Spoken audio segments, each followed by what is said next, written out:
നമസ്കാരം. വളരെ എമർജൻസി ആയിട്ടുള്ള ഒരു മെസ്സേജാണ്.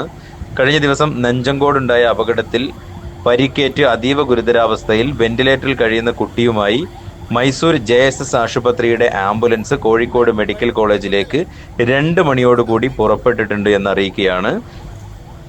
KA 09 D5381 എന്ന ആംബുലൻസ് ആണ് കോഴിക്കോട് മെഡിക്കൽ കോളേജിലേക്ക് കുഞ്ഞുമായി പുറപ്പെട്ടിട്ടുള്ളത്.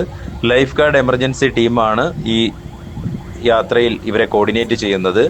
ആംബുലൻസ് കടന്നു വരുന്ന ഭാഗത്ത് എന്തെങ്കിലും തരത്തിലുള്ള പ്രയാസങ്ങളുണ്ടെങ്കിൽ അത് നീക്കം ചെയ്ത് ആംബുലൻസിനെ കടത്തിവിടാൻ എല്ലാവരും സഹകരിക്കണം. നിങ്ങളുടെ വാഹനങ്ങളുടെ വേഗത കുറച്ച് ആംബുലൻസിന് വഴിയൊരുക്കണമെന്ന് വളരെ വിനീതമായിട്ട് ഓർമ്മപ്പെടുത്തുകയാണ്.